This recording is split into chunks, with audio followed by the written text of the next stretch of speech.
جدھر نظر ڈالے، مشرق ہو مغرب ہو شمال ہو، کہیں بھی نظر ڈالے، ہر شخص ڈرتا ہوا نظر آتا ہے۔ حتیٰ کہ اگر اپنے گھر میں بھی نظر ڈالیں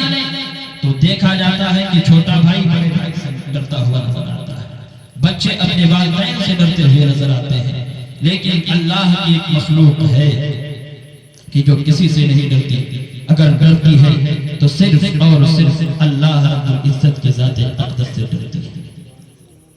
حضرات، یہاں پر غور کرنے کا مقام ہے، علماء کرام کی توجہ چاہتا ہوں کہ اللہ تبارک و تعالی نے قرآن پاک میں ارشاد فرمایا لا خوف علیہم ولا هم یحزنون۔ یہاں پر دو لفظ ارشاد فرمایا، ایک تو ہے خوف، دوسرا ہے حزن۔ آئیے جانتے ہیں کہ یہ خوف اور حزن ہے کیا چیز؟ تو ذرا پوچھیں تو پتہ چلتا ہے۔ خوف کہتے ہیں کہ اگر زمانے مستقبل میں جو آنے والا زمانہ ہے، زمانے آئندہ میں کوئی کسی چیز کا، کسی ایسی چیز کا وقوع ہو جس سے انسان کا دل گھبرا جائے تو اسے خوف کہتے ہیں، اور اردو میں اسے ڈر کہا کرتے ہیں۔ اور حزن کہتے ہیں کہ گزشتہ زمانے میں جو زمانہ چلا گیا ہے، زمانے ماضی میں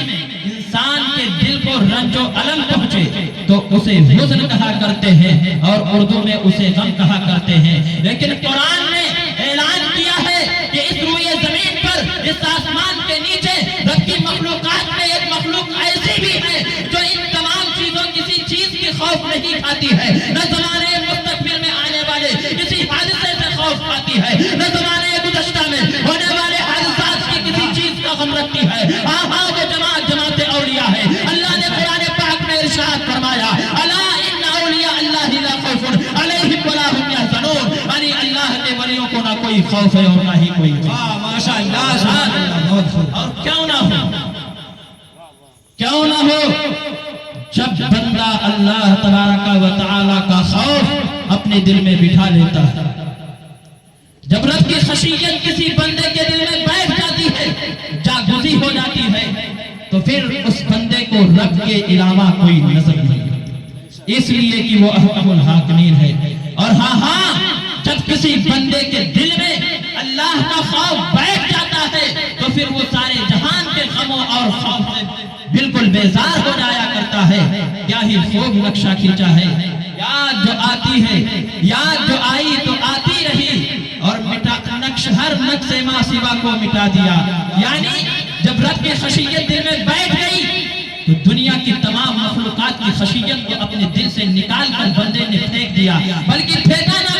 نہ گیا، یوں کہہ لیا جائے کہ جب رب کی خشیت دل میں بیٹھ گئی تو اب کسی کی خشیت کی جگہ دل میں نہیں رہ گئی، خود بخود رب کی خشیت نے اس بندے کو دنیا کے تمام ڈر اور خوف سے بالکل دور کر دیا۔ آئیے میں آپ کو بتاؤں کہ آخر اولیاء کرام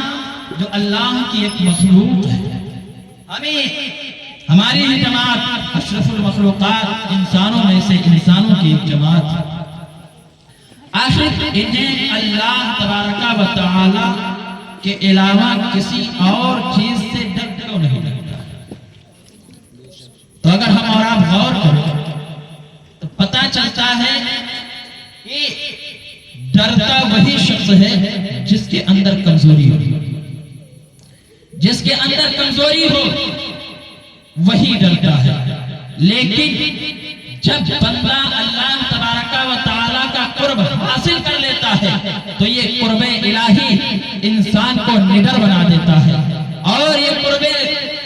الہی حاصل کیسے ہوتا ہے تو سنو، آقا کریم صلی اللہ علیہ وسلم ارشاد فرماتے ہیں، اللہ تبارک و تعالی فرماتا ہے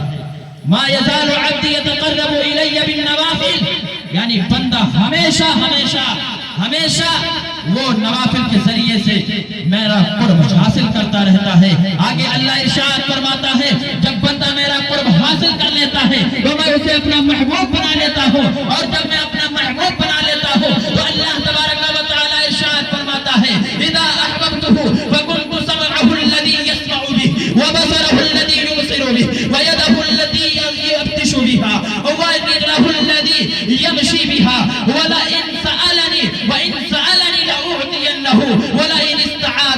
لأعيذنه، یعنی جب میں کسی بندے